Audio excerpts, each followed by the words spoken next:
നമസ്കാരം. അഞ്ചൽ കൂട്ടക്കൊലയുടെ അന്വേഷണത്തിന്റെ തുടക്കം ഒരു RC ബുക്കിൽ നിന്നായിരുന്നു. രഞ്ജിനിയുടെയും മക്കളുടെയും മൃതദേഹങ്ങളുള്ള രക്തത്തിൽ കുളിച്ചു കിടന്ന മുറിയിൽ നിന്നാണ് വാഹനത്തിന്റെ RC ബുക്ക് ലഭിച്ചതെന്ന് അന്ന് അഞ്ചൽ CI ആയിരുന്ന SP ഷാനവാസ് പറഞ്ഞു. രഞ്ജിനിയെ കൊലപ്പെടുത്താൻ സാധ്യത അയൽവാസിയും കാമുകനുമായ ദിവിൽ കുമാറാണ്. കുട്ടികളുടെ പിതാവ് അകന്ന ബന്ധുവായ ദിവിലാണെന്ന് കാട്ടി രഞ്ജിനി വനിതാ കമ്മീഷനിൽ പരാതി നൽകിയിരുന്നു.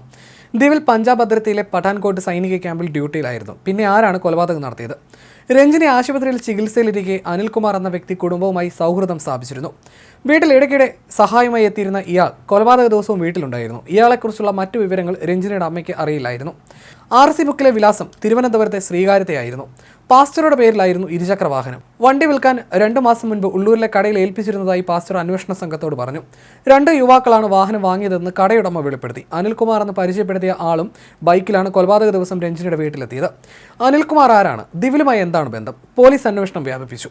അനിൽകുമാർ എന്ന് പരിചയപ്പെടുത്തിയ ആളിന്റെ രേഖാചിത്രം തയ്യാറാക്കിയെങ്കിലും ഫലമുണ്ടായില്ല. വണ്ടി വിൽക്കുന്ന കടയിലെ ജീവനക്കാരനാണ് ആദ്യ സൂചന നൽകിയത്. വാഹനത്തിന്റെ ടയർ മാറാൻ പോയപ്പോൾ കേശവദാസപുരത്തെ ATMൽ നിന്ന് അജ്ഞാതനായ ആ യുവാവ് പണം പിൻവലിച്ചു എന്നായിരുന്നു സൂചന. പോലീസ് ബാങ്കിലെത്തി. അക്കൗണ്ടിൽ നിന്ന് പഠാൻകോട്ടിൽ നിന്നും 6000 രൂപ പിൻവലിച്ചതായി പരിശോധനയിൽ കണ്ടെത്തി.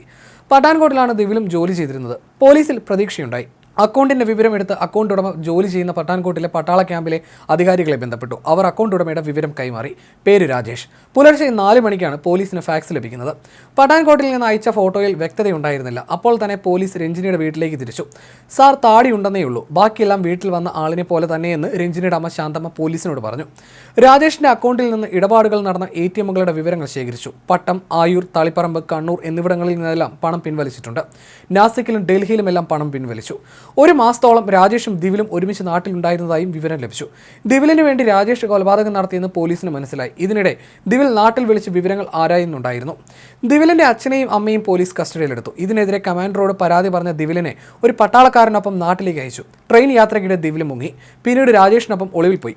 അന്വേഷണത്തിൽ വീഴ്ചയുണ്ടായിട്ടില്ലെന്ന് പോലീസ് പറയുന്നു. പഞ്ചാബിലേക്കുള്ള ട്രെയിൻ യാത്രയ്ക്ക് 4 ദിവസം എടുക്കുമായിരുന്നു. വിമാനത്തിൽ പോകാൻ അനുമതി ഉണ്ടായിരുന്നില്ല. അല്ലെങ്കിൽ അപ്പോൾ തന്നെ ദിവിലിനെ പിടികൂടാമായിരുന്നുവെന്നും പോലീസ് പറയുന്നു.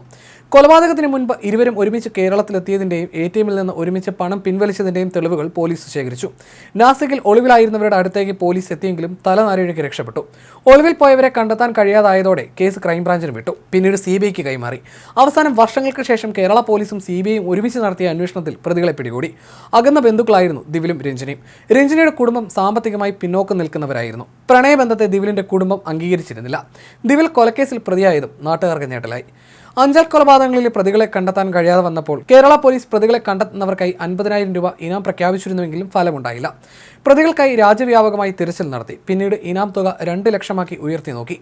ദിവിലും രാജേഷും നിയമ സംവിധാനങ്ങളെ കബളിപ്പിച്ച് കാണാമറയത്ത് തന്നെ കഴിയുകയായിരുന്നു. പിന്നീട് കേസ് CBIക്ക് വിടുകയായിരുന്നു. 2006-ൽ സംഭവം നടക്കുമ്പോൾ കേരളത്തിലെ ക്രൈം കേസുകളുടെ ചുമതല CBI ചെന്നൈ യൂണിറ്റിനായിരുന്നു. അതുകൊണ്ടാണ് പ്രതികളെ തിരഞ്ഞ് ചെന്നൈ യൂണിറ്റ് തന്നെ പോണ്ടിച്ചേരിയിലെത്തിയത്.